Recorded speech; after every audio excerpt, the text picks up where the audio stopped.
A hot summer evening enveloped Barcelona, filling the air with the scents of jasmine blossoms and tapas wafting from nearby bars.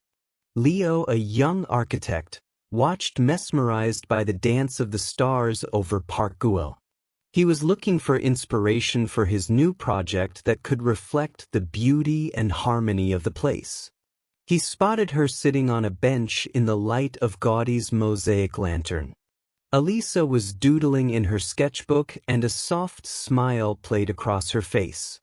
Her wavy red hair seemed to radiate sunlight, and her sea-green eyes reflected the starry sky. Leo, normally reserved, felt an irresistible urge to approach. "Sorry to disturb you," he murmured. "Incredible night, isn't it? What are you doing?" Elisa looked up, and there was no trace of irritation in her gaze. "Hello. Trying to capture this chaos, this organicity. Gaudi was a genius." "Gaudi," Leo smiled. "So you're fascinated by his world, too?" "Of course," Elisa laughed. "And you, the architect? What are you looking for in those stars?" "Trying to find a form that can convey that beauty, that sense of harmony." "I think I've already found something, though." Leo looked her straight in the eye. They talked all night as if they had known each other forever. They discussed art, philosophy, dreams, and fears.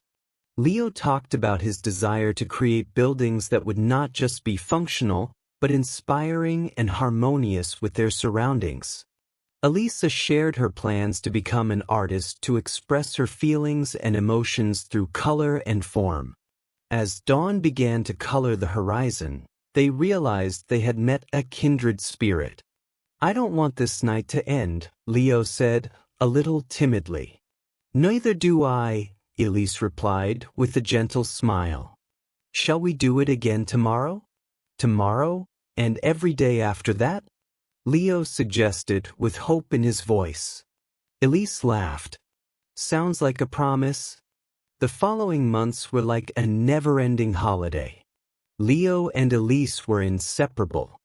They wandered through the labyrinthine Gothic neighborhoods holding hands, visiting artists' studios and unusual architectural structures, cooking paella together, dancing to the music of street musicians. Leo was inspired by Elisa. He saw her as a source of inexhaustible energy, creativity, and optimism. She taught him to look at the world in a new way, to see beauty in simple things and to appreciate every moment. One day while walking along the beach of Barceloneta, Leo stopped and looked at Elisa. "I know this may seem crazy," he said excitedly, "but I can't imagine my life without you. Elisa, will you be my muse and my wife?" Tears of joy glistened in her eyes. "Yes, Leo, yes, of course I will. You are my harbor." They began planning their wedding, dreaming of a modest and cozy celebration surrounded by their closest friends and family. Leo imagined building them a house filled with light and love, where they could live happily ever after. One evening, after a busy day, Elisa complained of a bad headache and fatigue. "I guess I'm overworked," she said, trying not to worry Leo. But her condition didn't improve. After several visits to doctors, tests, and examinations, they received a terrible diagnosis, a brain tumor. The world around them collapsed. The fairy tale ended and the harsh reality began. It's some kind of nightmare," Leo whispered as he held Elisa's hand in the hospital room. "The doctors say the tumor is aggressive," Elise said, trying to speak calmly, but tears trembled in her voice. "But we'll be strong, won't we? We'll get through this." Leo squeezed her hand tightly. "Of course we'll make it through. We'll all make it through this journey together. I'll paint a new world for you where you'll always be healthy and happy." A long and painful struggle with the disease began. Surgery, radiation therapy, endless visits to the hospital.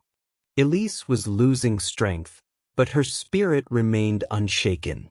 Leo quit his job to be by her side around the clock. He read her poetry, told her stories, brought her favorite paints and brushes to her room. He tried to support her, inspire her, and give her a little bit of joy. "I remember our first meeting," Elisa whispered one day, looking at the mosaic on the ward wall. "It seemed God himself had connected our paths." "He knows we're strong," Leo replied, kissing her forehead. "We'll definitely go back to Park Güell together. You'll be healthy, and you'll paint the most beautiful pictures there." "I don't know, Leo." Elisa looked at him sadly. "Sometimes I think I'm just tired of fighting." "Don't say that." Leo hugged her tightly. "You're the strongest, you'll make it. I can't imagine my life without you." "I know," Elisa whispered. "And I don't want to leave you either. Just promise me something." "Anything," Leo replied, catching his breath. "Promise me you'll keep creating. Don't let my death stop your dream. Please build beautiful buildings to make the world a better place." Leo couldn't answer. The tears were choking him. He only hugged Elise tighter, trying to memorize her every feature, every touch. Elisa's last days were full of pain and suffering. She lay in the hospital, hooked up to machines, barely recognizing Leo. He held her hand and whispered words of love, hoping she could hear him. On one such day, Eliza opened her eyes and looked at Leo with clear eyes. "My architect, make one last sketch," she whispered, barely audible. Leo froze. He couldn't believe his ears. "What sketch, my love?" "Draw our house. Our dream house. So you'll remember. That we'll always be together." Leo lowered his head, feeling the world crumble around him. He couldn't do this. Couldn't paint a house they would never live in together. "I can't, Elise. I can't," he whispered. Eliza smiled weakly. "Then, just hold my hand, and tell me about it, all the way to the end." Leo squeezed her hand tightly and began to describe their dream house. Bright, spacious, with large windows overlooking the garden, with a workshop for her where she could create, and a study for him where he could design new masterpieces. He talked until Eliza stopped breathing. He held her hand even after the doctors had pronounced her dead. He didn't want to let her go. He couldn't let her go. Elisa's funeral was filled with tears and quiet grief. Leo stood at her grave as if petrified. He didn't cry. It seemed as if the tears had dried up. There was only emptiness inside him, a bottomless abyss that nothing could fill. After the funeral, he returned to their apartment. All of Elisa's things were in their places. Brushes and paints, the unfinished painting on the easel, her favorite scarf on the back of the chair. Everything was a reminder of her presence, of her love. Leo sat down at the table and picked up her photograph. She was smiling at him, so alive and real. "Why, Elise?" he whispered. "Why did you leave? Why did you leave me alone?" He stared at the picture for a long time, trying to find the answer in her eyes. But all he saw in response was love, tenderness, and forgiveness.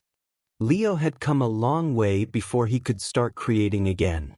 He began building homes that were not just beautiful and functional, but filled with love and light. He remembered Elise in every new project, in every stone, in every line. He never married. He kept the memory of her in his heart as his most precious treasure. Sometimes at night he would go to Park Güell and sit on the very bench where they had first met. He would look up at the stars and remember her words about Gaudi. "You were right, Elisa," he whispered. "Art is eternal, and so is love." He felt her near, that she was watching him, smiling and saying, "Create, Leo. Live for the two of us." And he tried. He lived. He built. he loved. He carried the memory of her through his life like a beacon lighting his way in the darkness.